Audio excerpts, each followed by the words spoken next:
안녕하세요, 어플TV 여러분, 석구쌤입니다.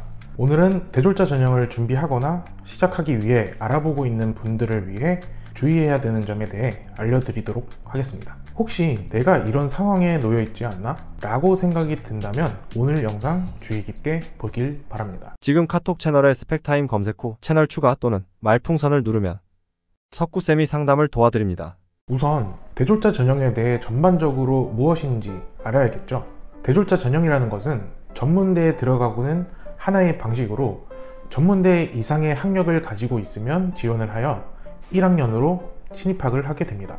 대졸자 전형을 하는 이유는 단 하나, 국가고시를 보기 위해서인데요.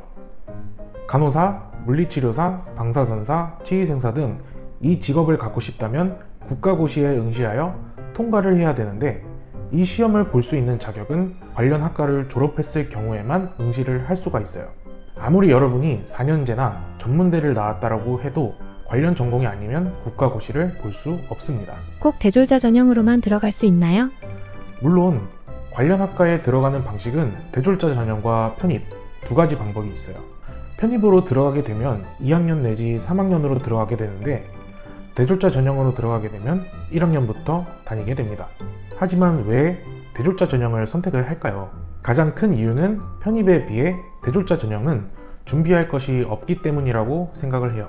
각 전문대에서 평가 방식을 확인하면 전적대 성적만 보거나 여기에 면접을 추가로 반영을 합니다. 편입은 영어 필기 시험까지 준비를 해야 되죠. 상대적으로 준비할 것도 적고 난이도 면에서도 쉽기 때문에 대부분 선택한다고 봐요.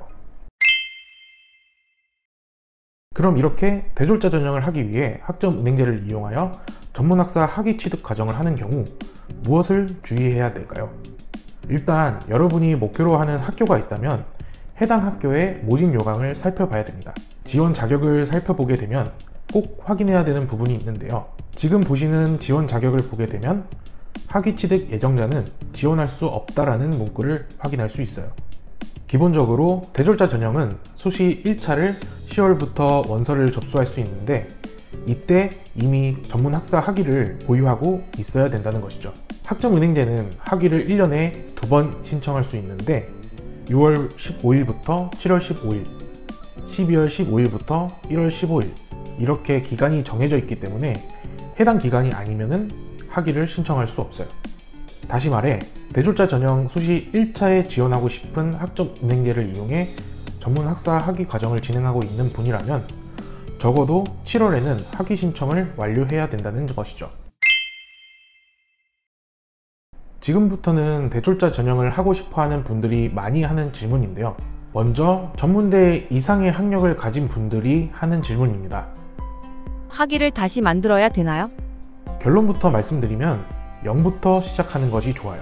전문대 이상의 학력을 가진 분이라면 대졸자 전형에 지원을 할 수 있는 것은 맞습니다. 지원을 할 수는 있지만 여러분이 가지고 있는 성적이 높은 편이 아니라면 지원을 해도 합격을 할 수 있는 가능성은 극히 낮다고 볼 수 있어요. 학교마다 차이가 있겠지만 합격자 평균 평점을 보면 3.9에서 4점대 초반입니다. 물론 전문대를 나왔다면 학사 학위까지 진행하여 새로운 성적을 만들고 4년제를 나온 사람의 경우 타전공으로 좋은 성적을 만들 수는 있어요. 하지만 전적대를 반영할 때 여러분이 다녔던 학교의 모든 성적을 평균으로 계산을 하게 됩니다. 그렇기 때문에 만약 여러분이 학점은행제로 아무리 좋은 성적을 만들었다고 해도 대학을 다닐 때 점수가 낮다면 그만큼 전적대 성적이 낮아지게 됩니다. 그래서 차라리 새로 학위를 만드는 것이 좋다고 할 수 있어요. 왜 전공을 경영으로 설정하나요?